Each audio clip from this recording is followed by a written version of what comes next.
Hey guys, welcome back to the channel. I am not feeling well this weekend. I've got some type of flu. I don't know what it is. I feel really terrible. I wanted to go out and make like a bit of an adventure video for you, but I just don't feel up to it, you know.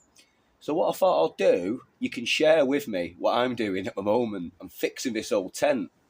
Now, I had it in my shed and the mice got in. It was high up, and the mice got in, and they nibbled it all, and it's got holes all over it. It's a brilliant bell tent. I've had it for years. We've used it for a lot of family camping and stuff. But the mice have eaten it, and all the bottom of it where the wall section was on the bell tent has been destroyed, so I've had to cut that off.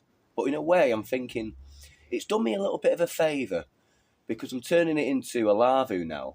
So rather than having a wall, it's going to go straight to the floor. I'm going to patch it up. I'm going to cut the pole down on it, and it will make a good Arctic tent.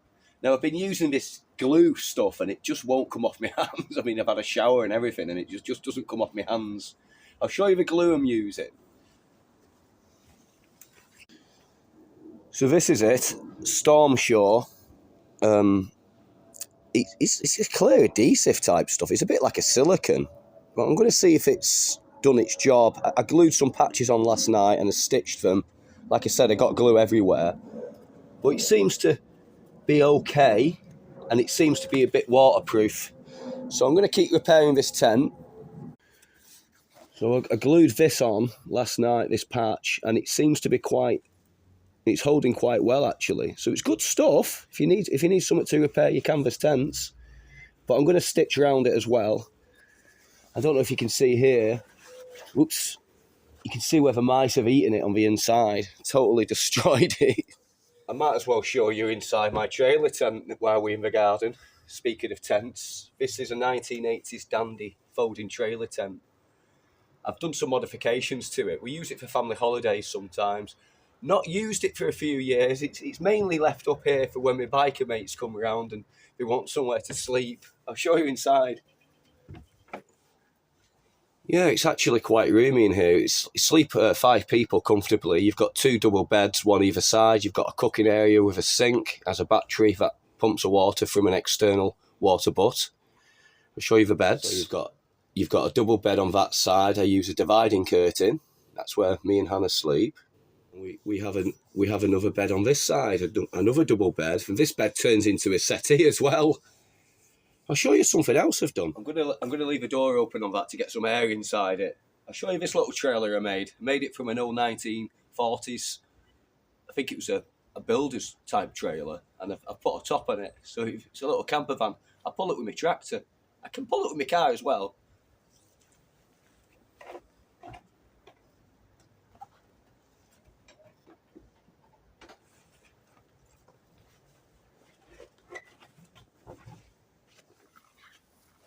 It's absolutely full of junk at the moment.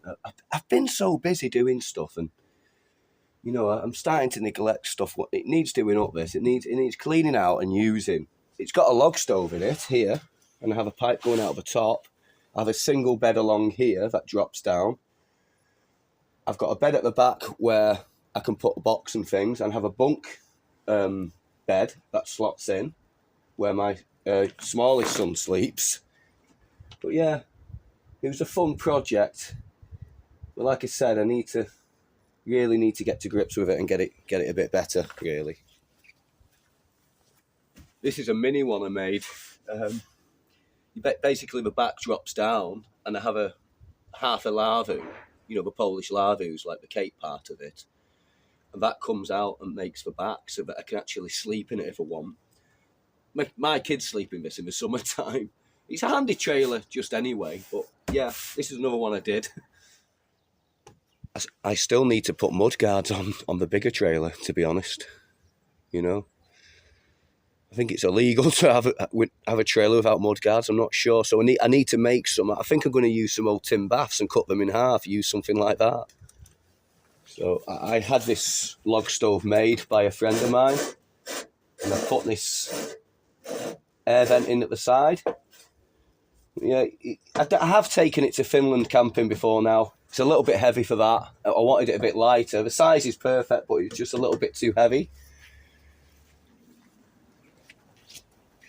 This is another toy of mine. It's a 1952 Ferguson TE20. It was the first tractor to use a three-point linkage system, and all modern tractors now use a three-point linkage system. It revolutionised farming after World War II. I've had it for a long, long time. I did it up, and I think it needs doing up again. It will start. If I put a battery on it, it will start. If I was to put the hand crank at the front and turn it, it would start. Top speed 17 mile an hour. But we've got a farmer show coming up later on in the year. I used to take it to that. It closed down for a while, but it's back on now. So we'll be going to that, and I'll take one of my caravans. Might take my gypsy caravan, show you that. But yeah, the lamp's not connected. I just put that on for now. I need to connect it up. But yeah, I just thought I'll share that with you. If you can see this hole here, down here, this hole. Well, I've got a badger set underneath my shed, so I have badgers in my garden. They come out and scare the kids sometimes. This is my man cave. If you want to see that, I'll put a link in the description and you can have a look. I think at the end of the video I took you in and shown you around. But if you've not seen it, I'll put a link in the description. You can have a look at that. It's made from old recycled bits of stuff I found in skips, stuff I got given me. Yeah, it's a nice little hidey hole. And we have the children have a pet rabbit here. She's one of those lion manes. My dad, bit of a funny story really. He basically gave my children a rabbit, didn't tell us it was pregnant. I think we had about 14 baby rabbits, and we got homes for them. But this one here, we kept her. George really loves her. He spends a lot of time with her. Rafe's getting a bit older now. He does clean her out and things, but he doesn't really interact with her like George does. So I think it's George's rabbit now. I did try and have her in the house when we first got the little rabbit. We had her in the house, but she was doing really well, and her mother was, but they started to chew wires, and you know, it's a bit of a fire risk, and it might damage the rabbit as well, getting electrocuted chewing wires. So she lives outside now, you know. I had a great big tree here once. It was a big willow tree, and it was beautiful. It was here basically, but it had honey fungus, so unfortunately we had to cut it down. Which I wasn't happy about it, because it was a beautiful tree, but I had to cut it down. I got ordered to cut it down, to be honest. So that's when I put the little extension on the shed here, just to keep the tractor out of the rain. I think I need to trim that tree down. Yeah, I like trees. One of the reasons I bought this house was I've got about 20 trees in my garden. Home to all sorts of birds. A lot of them seem to want to just do the droppings on my car. My car's sometimes covered in bird droppings. But that's part and parcel of having trees above you. This is an old mangle that a lady gave me. I've got to restore it. I get given things sometimes off people, and I get round to restoring them. Obviously, I haven't had a chance to do this yet. I've got that many projects on, honestly. I'm just so busy all the time. We're working full time as well. Having a family, doing YouTube videos. I find it hard to do it, but it's doing no harm as it is. Eventually, I'll get round to using it. I want to be able to use it to dry out clothing and stuff, you know. Great bit of kit these were back in the day. So this is an old thermos flask. I think it's from the 1940s, 1950s. It was in a box of bric-a-brac down at my dad's, and I said to my dad, "Can I have this?" I said, "I'll do it up." He said, "Yeah, have it." So I've cleaned it up, sprayed it up. I've put kind of a Northern Lights design on it. And then you've got your bowl there, and you have a cork stopper, and inside it's glass lined. So it's like a food flask, you know. Bit of mould in there. Must boil some water and clean that out. But yeah, the lid screws on, and it pushes the cork down to stop any water or anything, you know, escaping from it. Yeah, collector's items, the old you know, the old thermos flasks now. It's kind of turned it into a bit of a show and tell, this video now. I didn't know where I was going to go with it, what direction I was going with it. But now I'm showing you stuff. I might as well keep showing you some more random things. I'm sure you might find it interesting. I really do need to tidy up my garden at some point. It is a lot nicer than this normally, but we're just coming out of winter now, and I've been very busy, so I haven't got around to it. I need to get rid of a lot of stuff. The kids have got too many bikes. We need to get rid of some of those. You know, I've got some old stuff I still need to do up. You know, I've got a cart over there that wants doing up. I've got an old hand cart there behind you that wants doing up. Just don't have time to do it.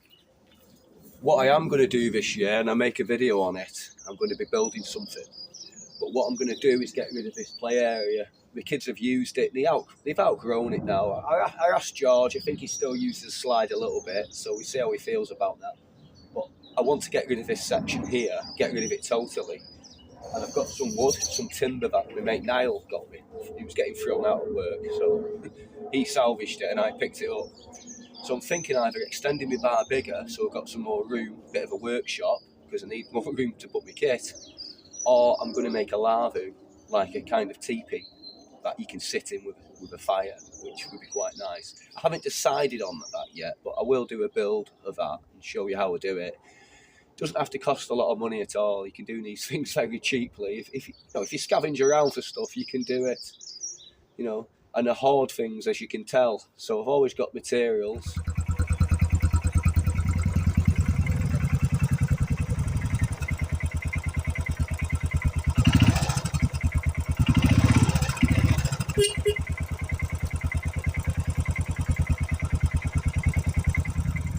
So this is my Royal Enfield Bullet 500, classic 500 Bullet. I use it for a lot of bushcraft camping, and I've made a lot of stuff for it, which I'll show you in a minute. But yeah, I use it for obviously bushcraft camping adventures, and I intend to do a lot of videos this year showing how to pack a bike, you know, how to use it for basically getting out camping. I'll show you around it.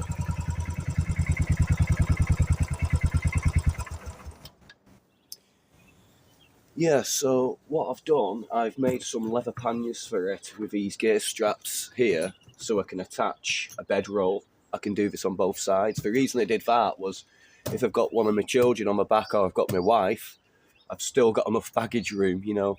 I can have her sleep mat, Hannah's sleep mat on this side with, you know, a bedroll, mine on the other side. I can get food in here if I want. I've also made a tool roll at the back that I'll show you. Just move my little guardian angel bell there. Hannah bought me that. So this is my tool roll here. I've got a few bits and pieces in here. I've fixed this 50 cal ammo box on the top, which is handy to put stuff in, and I can also put a gas stove on this tray and it acts as a bit of a table if I want. You can get bigger ones of these. You can get the Fat Boy, which is much bigger. My friend's got the same bike as me, and he's put a bigger one on. I've got these Swedish military 1940s style water bottles on each side, so I can carry extra water if I want. So I made this leather tank bra. I saw something similar in a film. What was the film called now? Ghost Rider, Spirit of Vengeance. Spirit of Vengeance, I think it was. Anyway, Ghost Rider 2. And one of the characters in it had this old bike, and it had a bit of a tank saddlebag set up on it. Bit different than this. I couldn't find them for sale, so I designed this myself to fit the bike, and it's great. I fit 24-hour military ration packs in both sides of there. In here I've got a first aid kit, a torch. But yeah, I just think it just gives me that little bit of extra room on the bike, you know. I feel terrible today. But tomorrow we're going on a bike ride, so that's why I've got the bike out now. I'm just going to go over it. It wants a bit of a oiling and cleaning and checking the brakes, and indicators seem to be working quite well and things like that, so I should be okay with that. But I need to just go over it, make sure it's working well. We're going to go out to a place called J&S in Northwich. and you would have seen Craig and Heather and Dave and Julie in other videos, and they're coming. Now, Heather's new to riding bikes. She's getting better at it, but we're going to go for a nice little bimble tomorrow. I hope I feel a bit better. I might do some filming of that. If I do, I'll squeeze it into the video. If you know, it's a bit more interest for you. See us going out on the bikes. So another thing, what I did, I got this rack. Got it off, I think it was eBay or Amazon. It's off a Harley Davidson. It's for the back of the Harley Davidson fender on the back, and I've just mounted it onto the front. What I put on there is I've got an old World War II replica German gas mask canister that straps onto here, and I put my waterproof gear in there. Or I can strap something light. You can't really put anything heavy on the front of a bike because it would just mess up the balance, you know, or your suspension would be, you know, it's a bit dangerous. So, you know, only put light stuff on the front. I got these crash bars sent from India, which have sprayed up. I put these on. These have saved my legs on 2 occasions. One, a car just stopped randomly in front of me when I was filtering through some traffic, and I had to avoid the car quickly, and the crash bar caught the car, damaging the car that I ended up having to pay for, even though he just stopped randomly in the road for no reason. I was doing an over-shoulder check, and it just stopped. Well, that saved me leg there. And also last year, I went out for a ride with my mates, and it was a bit icy and with some black ice. So I thought, oh, I better put both feet on the floor and I'll just go over the black ice very slowly. And as soon as I touched it, the bike just flipped and I was on the floor. But this saved the bike. The panniers have got wood on them as well. I'll talk to you a bit more about that. So I had some old oak. I really need to clean this bike up today. I had some old oak and I made these oak ends, and I wrapped leather around and used a very good glue, and at the back I used metal on the inside of these panniers. Now these are good because they've got wood on them here. If I drop the bike in the woods or something, it just protects the bike. You know, the crash bars are going to touch the floor, and these panniers are going to touch the floor, and it would just protect the engine. So I just thought it was a good idea. The reason I've put knobbly tyres on here on my bike is I go off-road a lot, and some of my camp spots are downhill, and to get out with normal road tyres I just get stuck. So I put these knobblies on so I don't get stuck in the woods. They're not the greatest on the road. I don't ride fast anyway. I'm more of a cruiser. So, you know, and this bike, you have to ride it. You know, I think because of the old school design of it, it just feels fun, and you've got to really ride it. You can't just sit back and let the bike do the work. You've got to be on your toes sometimes with it. The Indian Army actually use these, and in India, you can't buy it in this colour. It's because the Indian Army use it. These can take a lot of weight. They've got a lot of torque. They've got a lot of strength to them. I've seen videos with the Tornadoes. I think that's what it's called. It's an Indian motorbike display team, military motorbike display team called the Tornadoes. And they do some amazing stuff. They get like 30 people on one of these. I mean, in India, these are used to carry milk. You know, they have milk churns strapped to them. They do everything. Everyone loves them there. They're a very good workhorse, and that's what I wanted. Obviously, Royal Enfield was a British company, and we sent a factory over to India because it was cheaper to produce them there than keep shipping them out, and some castings for the engines and stuff. We went bust. Royal Enfield went bust in the UK, but Royal Enfield India carried on going, and now they import them back. But you can't buy the 500 anymore, the Royal Enfield Bullet 500, because they've stopped making it. You can get the 350 version, which is a little underpowered, I've heard, but they've stopped making the 500. So if you wanted to pick one of these up, now's the time to buy them second hand. You can still pick them up reasonably priced. I bought this brand new. Well, my wife bought it me. It was a bit of a present off my wife, so I was very lucky with that. I've had it for about 10 years, this bike. Any issues I've had with it, I've managed to pretty much fix myself. I've changed the exhaust. The exhaust corroded in that time. I've changed that. Little bits and pieces I've just fixed up. But yeah, I'll tell you what we'll do. We'll go for a little ride. It's a nice day. I'm feeling a little bit better at the moment. So you might as well come along. You can see this bike in action. Go for a little ride.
Thanks very much for watching. I think I'm gonna chill out now.